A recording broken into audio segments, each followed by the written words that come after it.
di mana ya, silakan. Apa itu budaya positif? Jadi budaya positif itu sebenarnya harus dibangun di sekolahan atau satuan pendidikan masing-masing.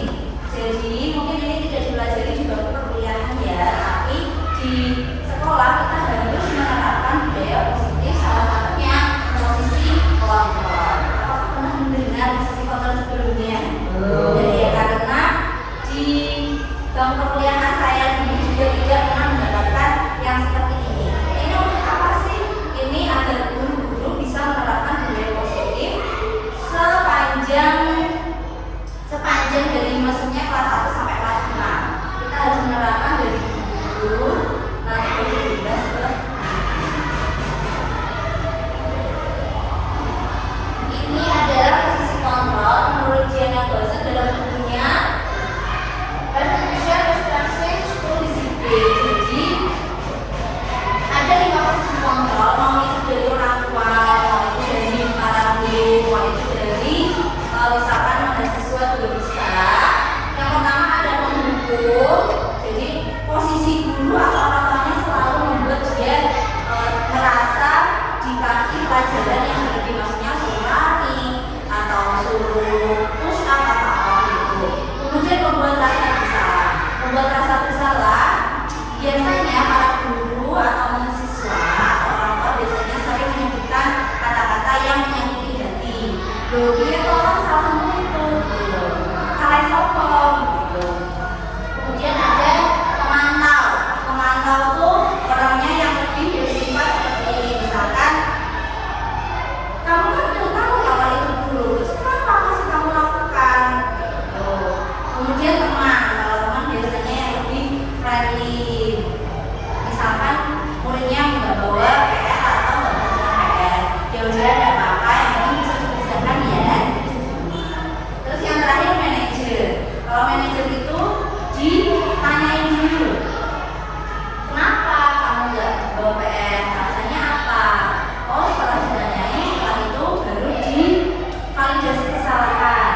Dulu guru juga pernah kalau ngerjain PR nggak usah takut ya. Setelah itu baru di tahap akhirnya, yaitu agar dia tidak mengulangi kesalahan yang lain. Misalkan jika kamu nggak mengerjakan PR, apakah nanti tugasmu cepat selesai? Kan tidak. Apakah dengan kamu tidak mengerjakan PR, kamu dapat apa-apa? Kamu kan dapat kekurangan atau yang lainnya sudah dapat nilai kalian kamu belum. Nah, itu posisi manajer. Bisa kita lihat di video berikut.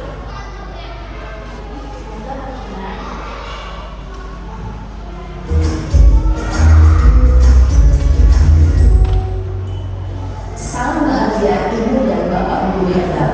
Dalam penerapan disiplin positif institusi, salah satu program yang dikembangkan adalah 5 posisi kontrol. 5 posisi kontrol dalam institusi adalah proses perjalanan seorang pendidik agar dapat mengenali dirinya. Pada video kali ini, kita akan membahas tentang 5 posisi kontrol yang dikembangkan oleh Diana Gaussen dan contoh penerapannya.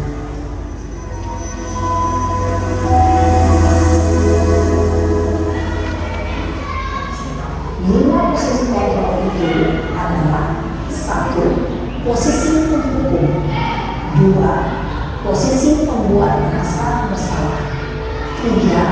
Posisi tenang, 4. Posisi pemantau atau monitor, dan 5. Posisi manajer. Untuk lebih memahami kelima posisi tersebut, mari kita saksikan kasus kemarin yang terlambat hadir di waktu di sekolah dan melihat bagaimana kelima posisi kontrol dalam menghadapi masalah tersebut.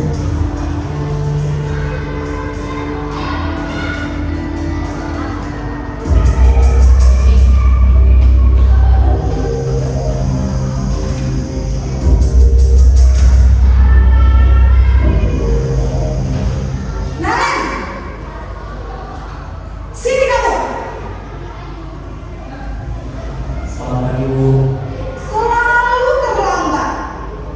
Kamu deh pasti terlambat. Maaf Bu, saya Apa?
sekali. Posisi membuat rasa bersalah berbicara dengan nada tenang, cenderung lembut, namun kata-kata yang diutarakan membuat murid merasa menjadi orang yang gagal, memandang buruk dirinya sendiri, merasa tidak berharga, dan tidak sanggup membahagiakan orang lain. Ketika guru mengambil posisi membuat rasa bersalah, murid akan menganggap dirinya yang bersalah dan ia akan menyimpan emosi negatif tersebut di dalam dirinya.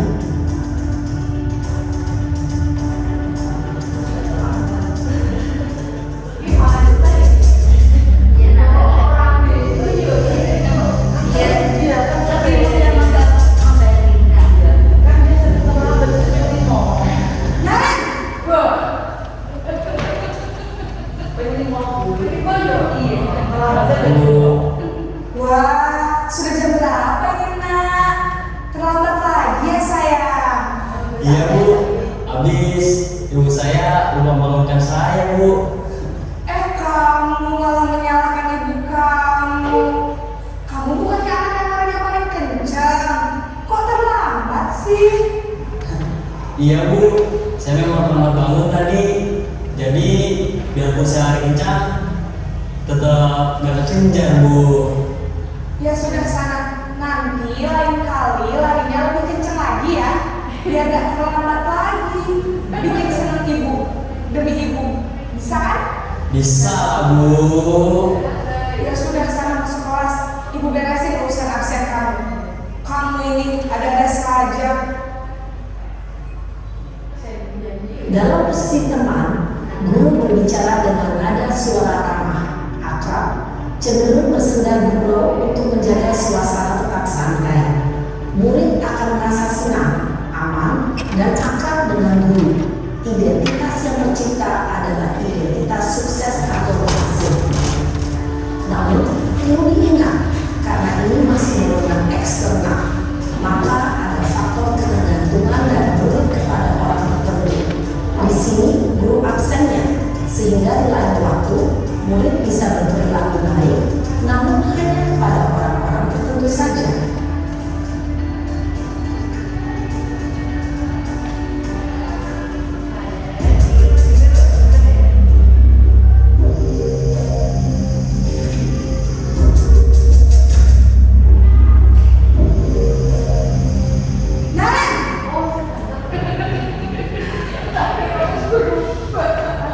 Selamat pagi Bu. Naren, apa peraturan sekolah kita tentang jam berapa kita harus masuk sekolah, nak? Kita harus di sekolah jam 7 Bu. Iya betul, sekarang sudah jam 7.20. Naren sudah tahu konsekuensinya jika terlambat hadir. Paham Bu, saya harus tinggal kelas pas jam istirahat selama 20 menit. Iya benar, konsekuensinya demikian. Jadi nanti jam 9.30 pas istirahat, kamu harus tinggal di kelas, kerjakan tugas tambahan untuk ketertinggalan kamu, ya? Baik Bu. Posisi pemantau mengandalkan penghitungan atau data untuk mengontrol murid. Guru mengarahkan murid berdasarkan peraturan dan konsekuensi. Seorang pemantau menunjukkan bahasa tubuh dan ekspresi wajah yang datar dan cenderung formal.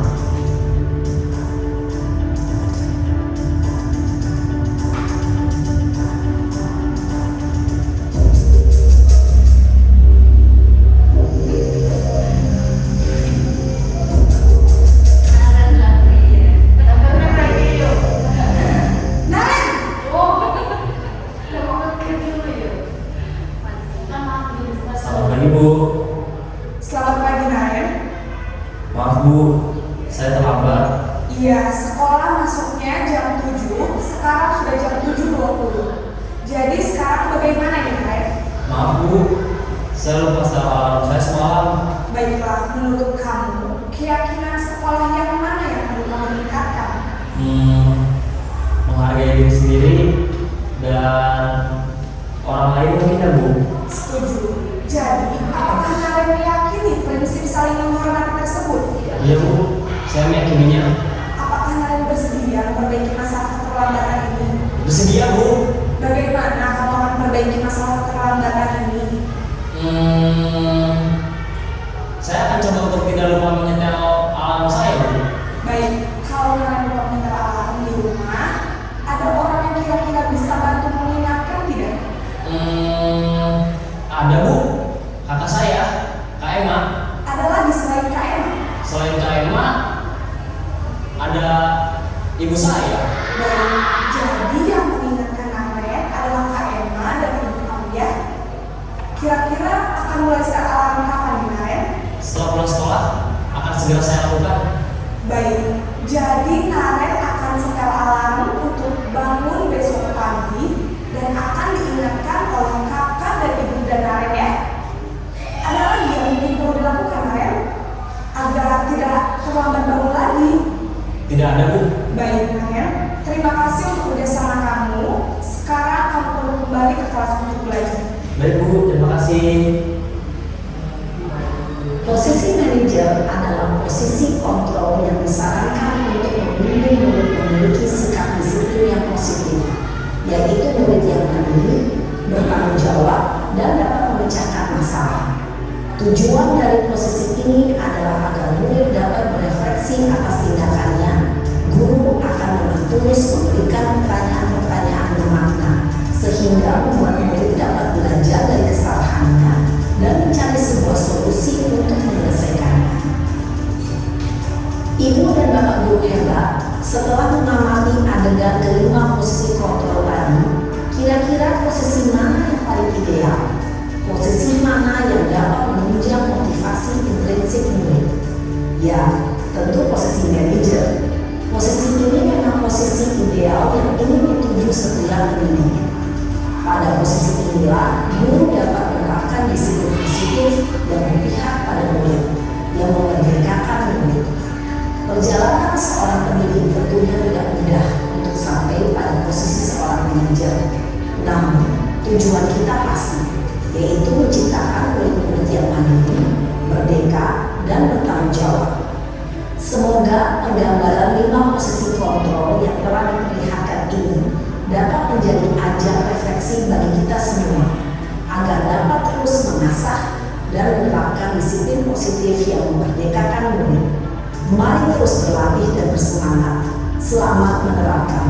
Salam dan bahagia, Ibu dan Bapak Guru hebat.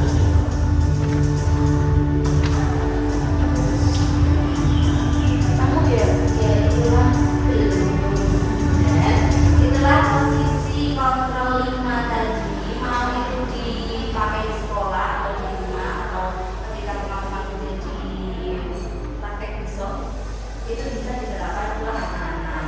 Apakah menjadi teman itu buruk? Tentu tidak. Jadi di sini ada pembagian dua, yang tidak boleh dilakukan dan yang bisa dilakukan. Yang paling baik pasti manajer, yang tidak boleh tentunya pembuku dan membuat rasa bersalah. Ya. Jadi misalkan teman, apakah tidak boleh diterapkan? Tentunya boleh, tergantung melihat masalah dan kondisinya bagaimana. Kemudian ada lagi pemantau. Pemantau mungkin seperti peringatan pertama ya, jika anak tersebut terlambat atau melakukan kesalahan, nah kita bisa bertindak sebagai pemantau. Tapi yang paling bagus bukan posisinya manajer. Kita explaining dulu setelah lama-lama melihat video. Ada tebak gambar di sini. Ada beberapa gambar yang ini menjadi rangkaian kalimat utuh. Biasanya para anak muda ini kan semangat banget nih. Saya mainannya bisa. Tapi sekarang ini ada beda deh. Masa muda sekarang ada beda. Coba kita cek. Boleh coba dibuat. Apa ya kira-kira? Ada bakpia, ada mobil, ada petinju, pedang, makan, sama daging. Ini menjadi rangkaian kalimat yang bisa disatukan. Ada yang sudah ketemu jawabannya boleh. Ada apa?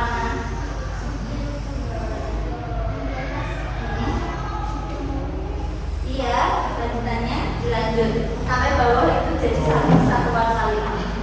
Supir mobil, gimana dia?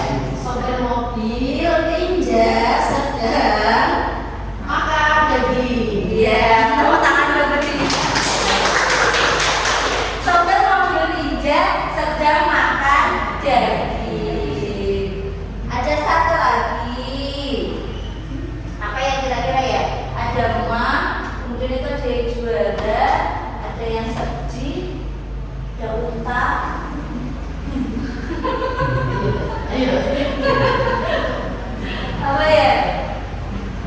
Ngaco boleh. Boleh. Berhadiah. Berhadiah tepuk tangan. Apa? Tidak, tadi benar tuh. Oh, yang bawah itu akuntansi. Terus yang atasnya? Masalah akuntansi. Bukan S, tapi itu ada tanda panah di yang sedih itu. Mama. Yang sedih itu dia jadi apa tuh di situ?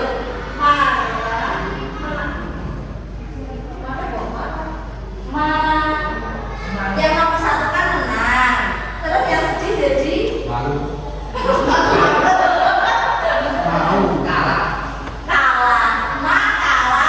akuntansi. Jadi buat SPP aja keseruan. Sebelum kita masuk ke siapakah yang mengatakan ini, jika ada seorang guru yang bilang saya kecewa sekali dengan kamu, atau kamu tidak pernah benar melakukannya. Kira-kira posisi kontrol apa nih? Duduk. Kemudian duduk. Membuat rasa bersalah. Coba cek ya. Betul, membuat rasa bersalah. Seorang guru pasti akan seperti melimpahkan kesalahannya kepada anak, sama seperti orang tua atau teman-teman yang sedang mengajar gitu. Kamu gimana sih? Salahnya siapa? Kamu bisa bawa tambah. Gitu. Kalau begitu biasanya, salahnya siapa yang naruh barang sembarangan? Kan kamu bisa naruhnya di tempat gitu lah ya. Sama-sama. Selanjutnya, sebagai posisi apa nih? Terlambat lagi, pasti terlambat, selalu datang terlambat. Kapan bisa datang tepat waktu? Adi, kamu ini bagaimana ya? Kamu sudah berjanji dengan ibu tidak akan terlambat lagi. Kamu kenapa senang sekali mengecewakan ibu? Ibu benar-benar kecewa.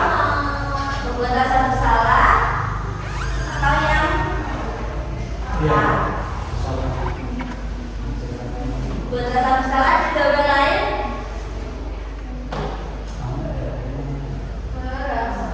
Cek ya. Cek jawaban lain nggak? Apa? Ada backsoundnya. Beda ya. Atas menghukum, yang bawah membuat rasa bersalah. Dan tempat tadi yang atas sebagai penghukum, walaupun tidak ada kata-kata menghukum di dalamnya. Misalkan lari atau apa, tapi dengan kata dia kalimat seperti ini dia sudah menjudge. Pasti selalu datang terlambat. Ini ada dua masing-masing, tidak mesti sama. Adi, ayolah, bagaimana sih kamu? Kemarin kan sudah janji ke bapak, bukan? Kenapa terlambat lagi? Sambil tertawa dengan, ya sudah tidak apa-apa, duduk dulu sama nanti tak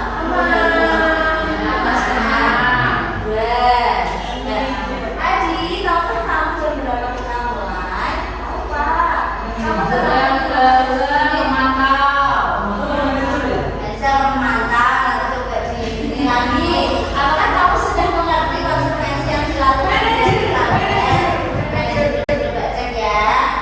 Ya benar, nanti pada saat jam istirahat kamu harus tinggal di kelas ya untuk menyelesaikan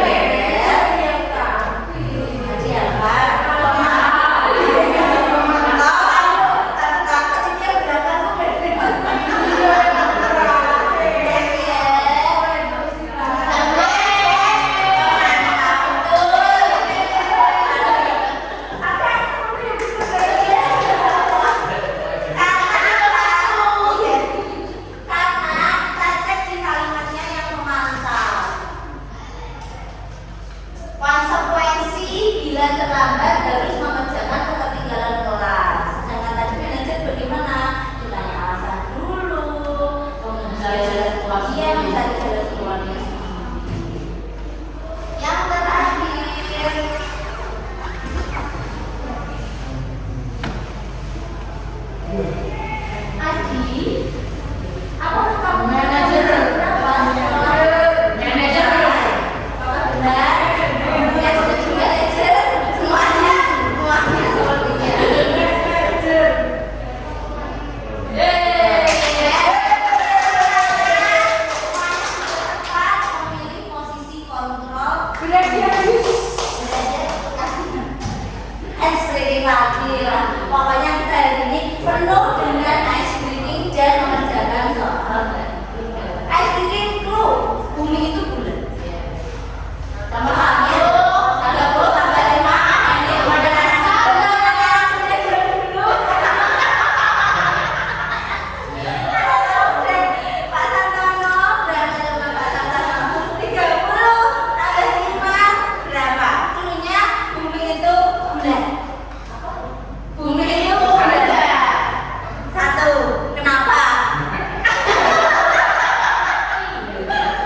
dua.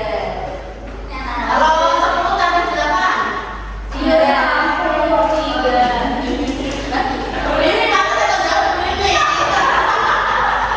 Namanya Kan tadi kan gue jadi kamu kan ada nolnya saya tak ada itu apa. yang mana? Udah jadi langsung. Ini udah gampang itu ya. Jangan lupakan orang ketiga dulunya. Pertanyaannya, orang pertama Adel, orang kedua. Jadi orang ketiganya siapa? Tunjuk tangan. Orang ketiganya Pak Sarto. Pak Sarto. Nah, Pak Sarto benar nggak Pak Sarto? Oh bukan. Gimana?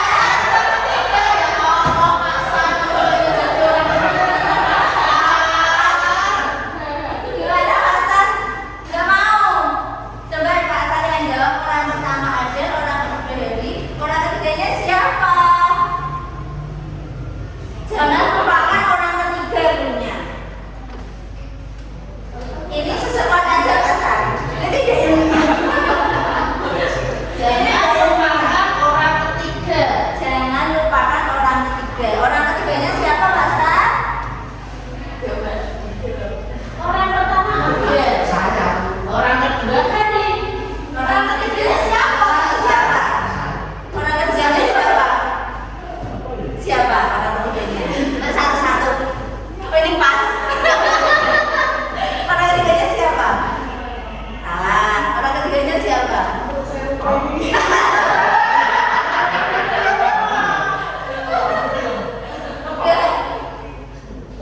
Gimana Pak? Salah. Tadi yang salah. Orang ketiganya Bufala. Gimana yang bedakan? Bedakan. Kan ada punya ya. Pokoknya jangan lupakan orang ketiga. Jadi orang ketiganya harus disebut. Orang ketiganya Pak Sartono betul. Orang ketiganya Bufala betul. Tapi kalau jawab Pak Sartono, Bufala tak salah. Depan aja ya. Karena kita ulang.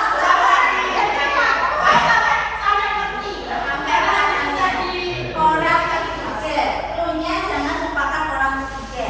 Orang pertama Adel, bebas sih orang pertama dia, orang kedua Rini, orang ketiganya siapa? Orang ketiganya Gus.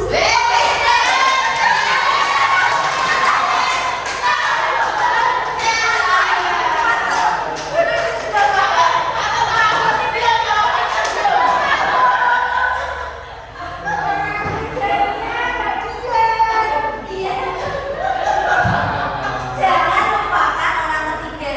Orang ketiga itu harus disebutkan orang ketiganya bebas. Simpelnya gitu. Ada nama orang ketiga titik. Iya. Orang Orang ketiga itu harus disebutkan. Coba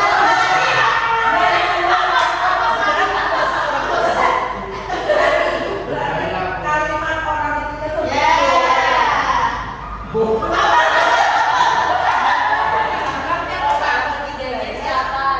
orang ketiga. Oh, masalah. Bebas. Orangnya bebas. Yang penting orang ketiga jangan lupakan orang ketiga. Iya. Hanya pemahaman.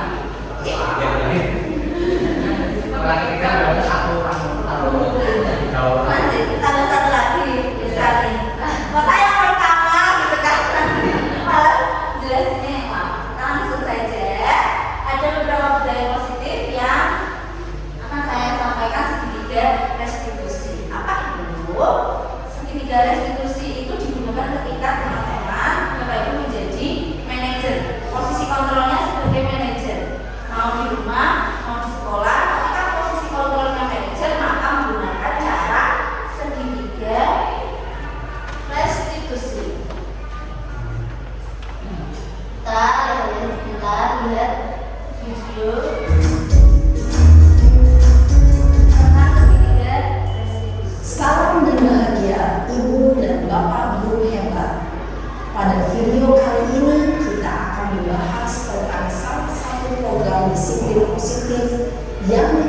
dilakukan di lingkungan sekolah yang dikenal dengan nama restitusi.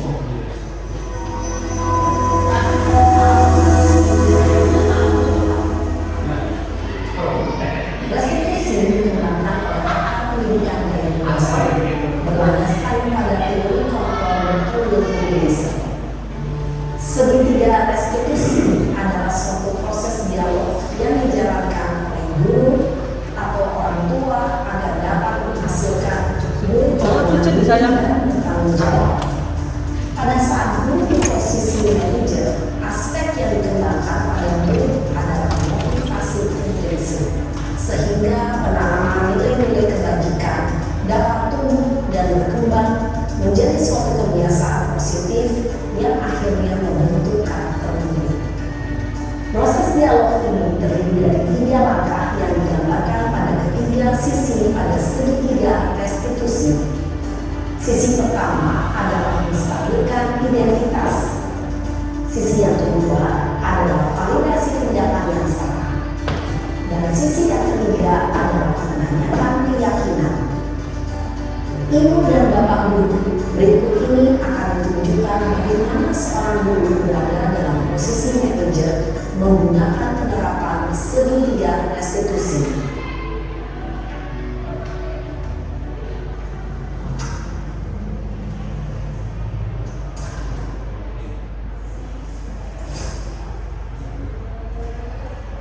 Siang sana. Siang Pak. Sudah lama nggak ketemu saya? Kenapa hari ini ada di sini? Kesel Pak, kesel banget. Masa aku dikatain tukang fitnah Pak? Ya aku marah lah. Aku dari TTK di depan kelas. Kesel banget. Oh gitu. Ya pasti kamu marah dan kesal. Bapak juga akan marah apabila ada yang menuduh bapak seperti itu. Kemudian pada saat itu kamu mau melakukan apa? Ya saya langsung ngatain mereka Pak. Kesel banget. Saya betah-betah dia bukan yang lain. Oh begitu. Pasti kamu melakukan seperti itu karena suatu alasan apa tuh kan? Iyalah, masa saya diam saja Pak. Ya saya ada diri lah. Masa saya dituduh tukang fitnah? Ya wajar lah. Mempertahankan harga diri itu sesuatu yang penting buat kamu. Beruntung kamu tidak bertingkah seperti gambar lagi. Hanya meminta Tuhan. Iya Pak. Untung saya masih bersabar dan hanya meminta saja. Sudah gemes padahal. Saya pasti bela diri lah. Ya pasti ya. Tapi kamu memilih untuk tetap bertahan dan bersabar. Kamu memilih untuk tidak berbuat lebih parah lagi bukan? Iya. Nah, sekarang coba kita lihat lagi tindakan kamu yang mentak-mentak Eka di kelas. Tindakan kamu itu kira-kira sesuai dengan keyakinan kelas atau prinsip kamu tidak? Enggak lah Pak. Capek Pak di rumah. Jadi keyakinan atau prinsip mana yang kurang sesuai dengan keinginan kamu? Ya, saya sebenarnya sangat menghargai orang lain. Mungkin saat itu saya menjadi emosi, jadi tidak menunjukkan sikap itu. Kamu meyakini tidak? Menghargai orang lain itu penting buat kamu. Yakinlah Pak. Iya, setuju. Kita harus saling menghargai. Namun ada juga keyakinan yang kita sepakati yang perlu kita jalankan apabila kita sedang marah kan? Ya, saya bisa lebih proaktif, mulai dengan diri sendiri. Saya bisa jadi lebih sabar, mengambil kebijakan, berpikir mau apa selanjutnya. Kira-kira kamu bersedia memperbaiki masalah ini tidak? Sedia Pak. Kalau kamu memperbaiki masalah ini, kamu akan menjadi orang seperti apa? Saya akan menjadi orang yang bertanggung jawab kali ya Pak. Dan senantiasa proaktif. Iya, menurut kamu bagaimana rasanya menjadi orang seperti itu? Ya nyaman Pak. Bangga bisa bersabar dan mengerti. Baiklah kalau begitu. Yuk kita pikirkan bagaimana memperbaiki masalah ini.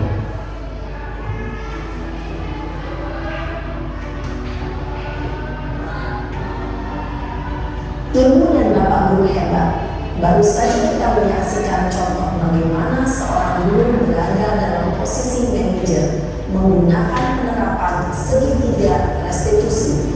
Mari kita bahas satu persatu.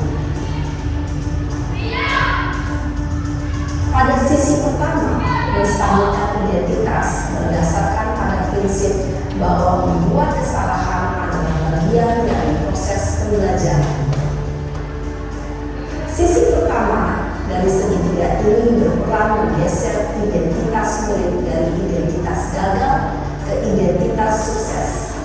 Murid yang sedang bertingkah laku yang tidak pantas atau menarik diri saat itu sedang mengalami identitas gagal.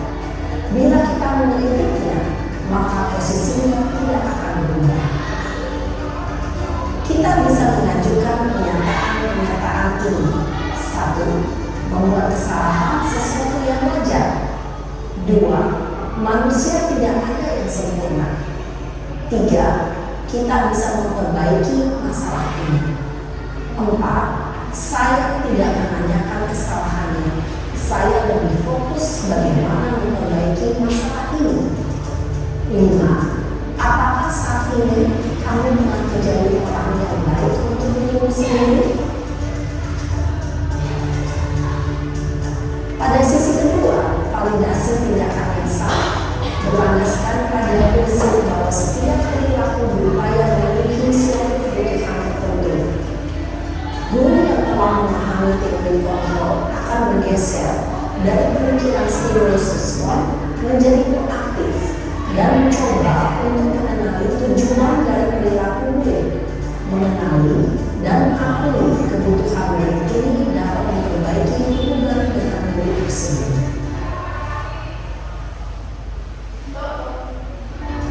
Pernyataan atau pertanyaan bisa disampaikan dengan nada suara tidak menghakimi atau memojokkan, sehingga dapat mengembalikan murid pada posisi positif. 1. Kamu bisa saja bertindak lebih gegabah lagi dari ini. 2. Kamu bukan melakukannya tanpa suatu alasan tertentu. 3. Kamu melakukannya karena mempertahankan sesuatu yang penting bagi. 4. Mungkin kamu bisa mempelajari suatu perilaku baru yang lebih efektif. Bersediakah kamu mempelajarinya? Selanjutnya, kita akan simak sisi terakhir, yaitu menanyakan keyakinan.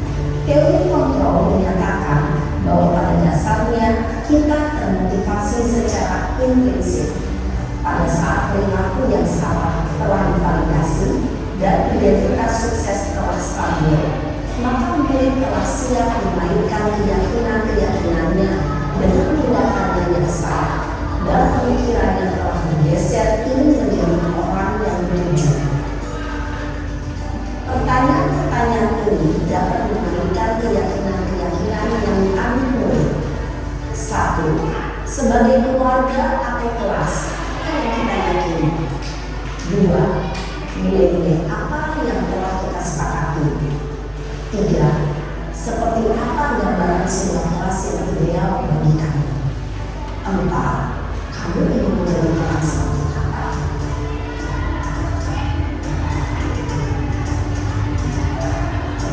Dalam menerapkan segitiga restitusi, perlu diperhatikan beberapa hal, yaitu 1. Perilaku yang salah perlu dikaitkan dengan nilai-nilai atau keyakinan-keyakinan yang telah disepakati atau dituju. 2. Kesediaan orang yang melakukan kesalahan untuk memperbaiki masalah.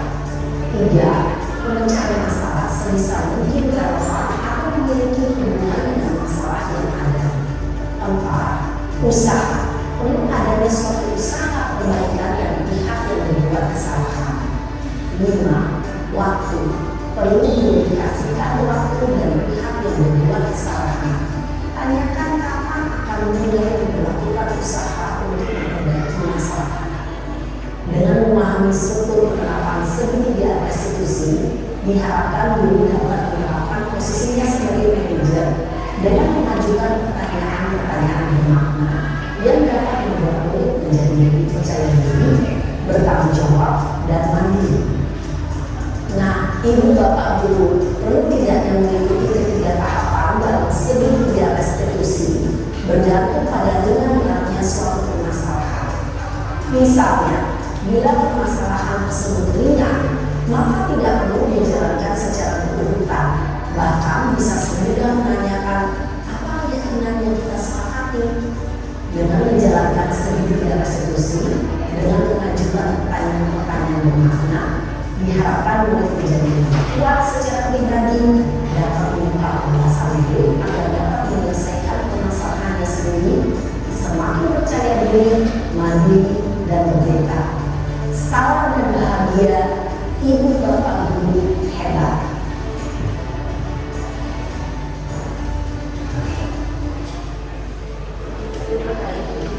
Penjelasan singkat mengenai struktur restitusi. Jadi walaupun 3 tahapan itu dari menstabilkan identitas, proses kesalahan, kemudian yang terakhir menanyakan keyakinan, itu misalkan kesalahannya ringan tidak perlu dari awal sampai akhir, enggak. Langsung bisa keyakinan kita itu apa ya, kenapa kamu melakukan seperti itu. Jadi seperti itu yang singkat-singkat itu tidak masalah. Cuma misalkan kesalahannya berat, otomatis harus didahului. Apalagi jika kita belum mengetahui alasan anak tersebut. Misalkan jika dia terlambat, kita nggak tahu nih biasanya dia terlambat kenapa. Tapi kan seorang guru biasanya tahu kok anak ini terlambat karena biasanya yang antar nggak ada, atau oh ini anak ini terlambat karena rumahnya jauh. Jika kita belum tahu alasannya dia, maka kita dari awal nih dari stabilan identitas, kemudian realisasi kesalahan, kemudian menanyakan keyakinan. Tapi kalau sudah tahu langsung saja keyakinan kelas kita apa, kenapa masih diulang lagi, itu bisa dilakukan. Itu penjelasan singkat mengenai yang 3 restitusi.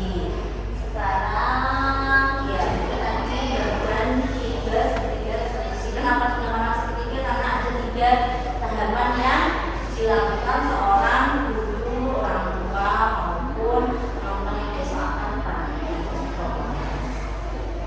ya. Restitusi bukan untuk menebus kesalahan, namun untuk belajar dari berbagai kesalahan agar dapat menjadi lebih baik. Ini biasanya seperti dia dilakukan, apalagi kita di SD, memberikan kesempatan kepada anak untuk mencari tahu jalan keluarnya. Itu sebenarnya kalau di SD agak susah, tapi kita sebagai guru bisa sedikit memancing. Jika kamu melakukan kesalahan, apa yang bisa diperbaiki? Nah, kita pancing-pancing dulu. Bapak Ibu gurunya, teman-teman juga bisa mancing. Oh, harusnya kalau melakukan kesalahan dia bilang itu apa?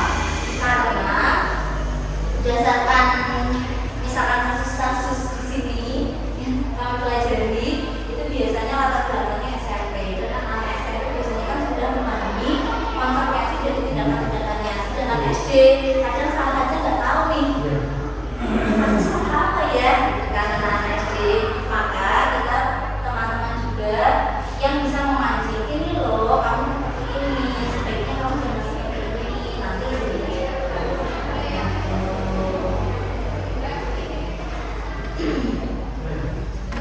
sama ya, ini segitiga restitusi. Misalkan di stabilan identitas yang pertama, setiap orang pernah salah.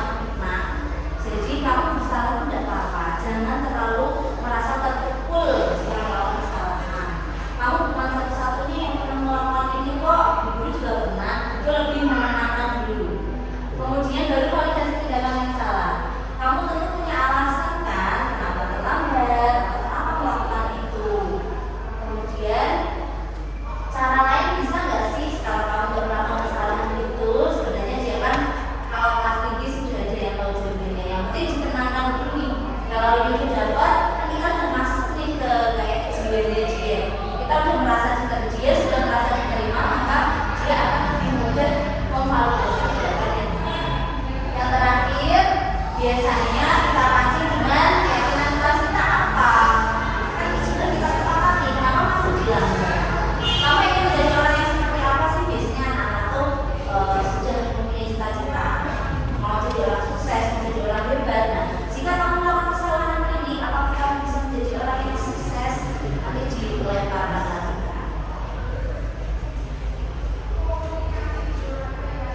Ini ada penerapan 3 restitusi dari saya. Semoga bisa terdengar.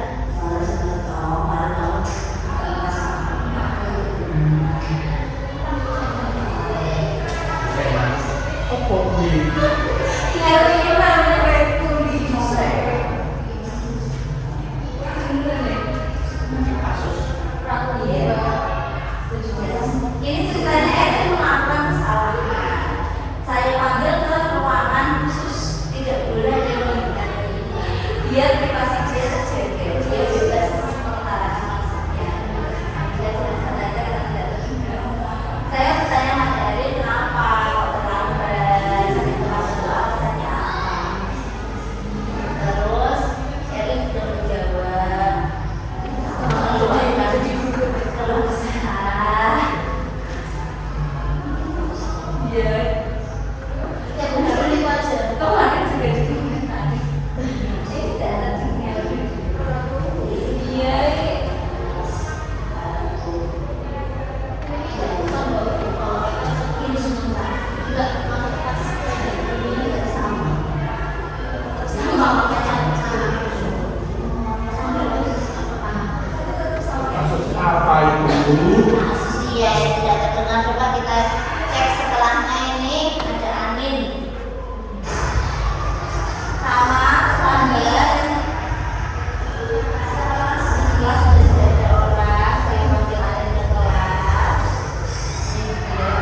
Jadi menurut kalian tindakan yang kalian lakukan itu sudah benar atau baik?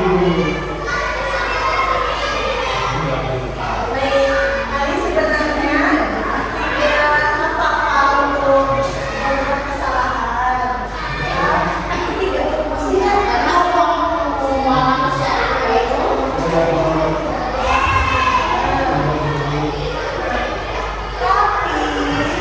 tadi ada alasan lain atau kenapa bisa cara itu pada Amira?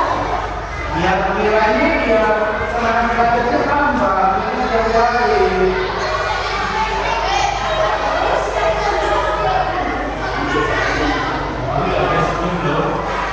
Ada lagi alasan lain? Maksudnya saya tidak menghina, tidak mengejek.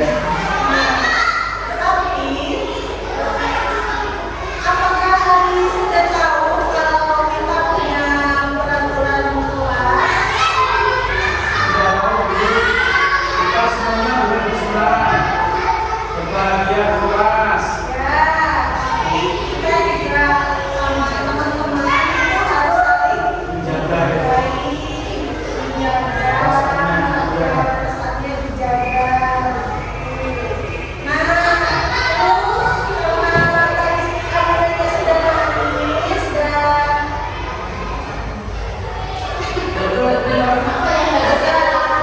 kedepannya kalau misalnya apa yang mau harus lakukan kedepannya dari hari ini Ini drama apa? ya Sekarang, ya sama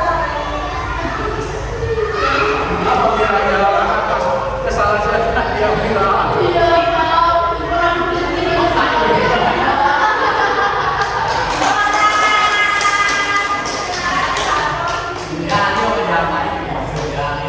Sekarang kasus B, Pak Besti dan Bita. Silakan. Siapa yang ini Pak Besti? Sorry, Bu Besti.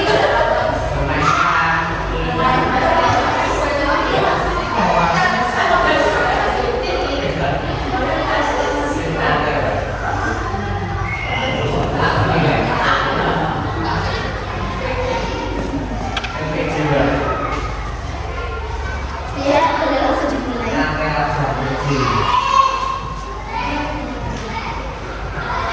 kita dari guru-guru lain mendengar kamu sering ingin ke toilet ya.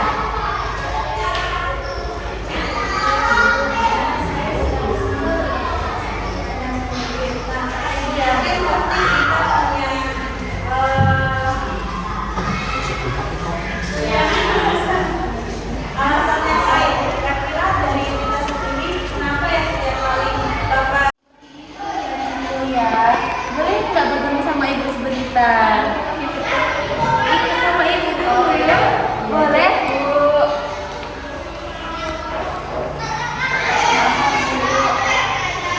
Ciko kenapa seperti itu? Kan nggak adil nanti teman-teman yang lain kan tiket bersih di kelas, tapi Ciko malah jajan enak-enak di sana.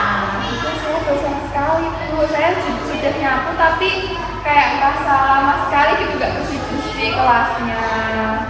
Iya, walaupun bosan, tapi kan ada hal lain, ada kegiatan lain yang bisa kamu lakukan bersama teman-teman yang lain. Iya itu Kira-kira perbuatan yang udah kamu lakukan itu benar apa kurang tepat? kurang tepat dulu. Nah, jadi harusnya ya memang benar, setiap orang itu emang ada salahnya, nggak selalu benar, tapi tidak seharusnya kamu bersikap seperti itu ya Ciko ya. Ibu yakin dengan kamu melakukan hal seperti itu tadi, pasti kamu juga memiliki alasan tersendiri. Kira-kira kalau ibu boleh tahu apa alasannya? Ya itu tadi Bu alasannya, karena saya sudah merasa bosan sekali, saya ingin pulang cepat-cepat tanpa harus tiket terlebih dahulu. Iya, memang terlihat seperti itu ya, tapi dengan apa yang sudah kamu perbuat itu bisa merugikan teman-teman yang lain. Teman-teman yang lain jadi capeknya nambah, bukan dong, jangan dengan aja ya. Dengerin baik-baik ya. Besok-besok nggak boleh seperti itu lagi ya. Iya Ciko ya. Terus kamu tahu kan di kelas kita ada keyakinan yang kita percaya yang bersama kan? Tahu Bu, Kira-kira apa? tentang itu ya Bu, bekerja sama itu ya. Terus ada lagi?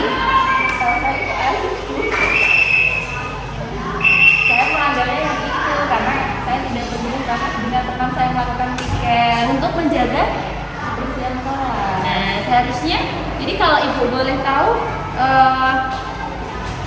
apa tindakanmu yang mencerminkan keyakinan kelas yang sudah kita sepakati bersama-sama? Mungkin untuk kedepannya saya lebih bertanggung jawab lagi dengan tugas saya, yaitu melakukan piket setiap pulang sekolah bersama teman-teman saya tanpa bolos ke kantin dulu. Walaupun bosan harus. Melakukan pekerjaan saya. Gitu ya Ciko ya, yuk tunggu perubahannya Ciko ya. Terima kasih, tepuk tangan. Cinta kecil, cinta sedang, cinta besar, cinta kamu.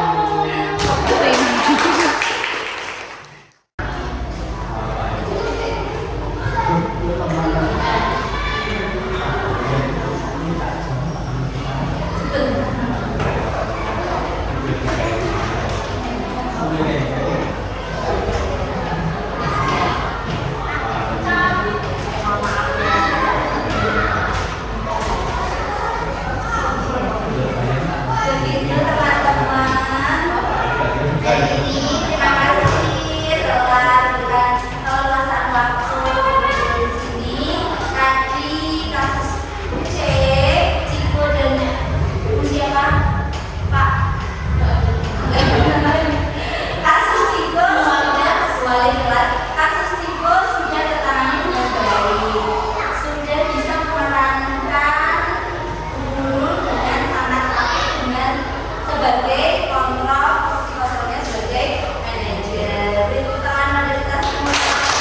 Dikasih apa student? Dikasih apa? Dikasih B, kasih O, kasih B. Wow, keren! Wow, keren! Terima kasih sekali lagi saya ucapkan mohon maaf apabila punya kekurangan. Sekian terima kasih dari positif saya. Semoga bisa diambil manfaatnya. Apabila ada kekurangan mohon dimaafkan. Wassalamualaikum warahmatullahi wabarakatuh. Waalaikumsalam warahmatullahi wabarakatuh. Untuk Bu Farah dikasih apa? Dikasih B, kasih O, kasih B. Wow, keren! Wow, keren! Terima kasih.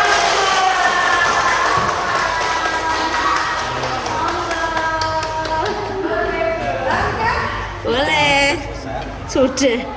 Erlin, Bu Fala dengar toh kemarin kamu bertengkar sama Om. Apakah itu benar?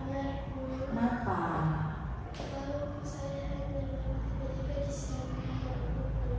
Kamu tahu anak berkebutuhan khusus kan? Terus kenapa kalian berkelahi? Kalian dilarang tidak sama teman-teman? Alhamdulillah ada yang mengaprani. Nah, Erlin, Bu Fala tahu Erlin itu pasti sebel disiram air sama Allah. Padahal Erlin tidak salah apa-apa kan, cuma lewat. Bu Fala tahu di posisi Erlin seperti itu. Tapi dengan bertengkar, apakah menyelesaikan masalahnya Erlin? Nah, Erlin tahu kan keyakinan kelas kita apa? Ingat nggak? Apa itu? Kita harus saling apa ya? Iya. Nah, dengan Erlin berkelahi, apakah keyakinan kelas kita itu dilanggar oleh Erlin apa enggak? Nah, sebaiknya berarti Erlin gimana nih? Minta maaf sama Allah, kemudian mau ulangi lagi nggak besoknya? Iya, berarti Erlinnya janji akan berubah ya. Oke, terima kasih Erlin. Oh, tadi siji.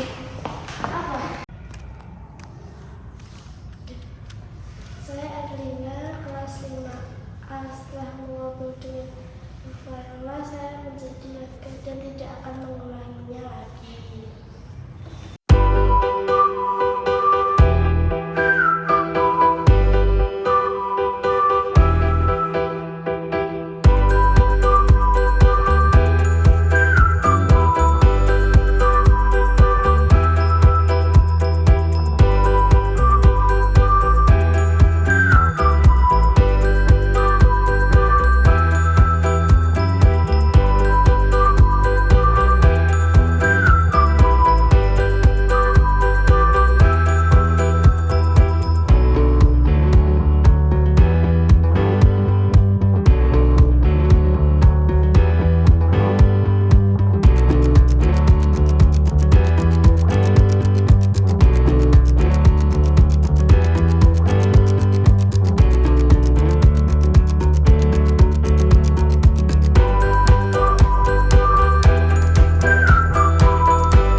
Oke.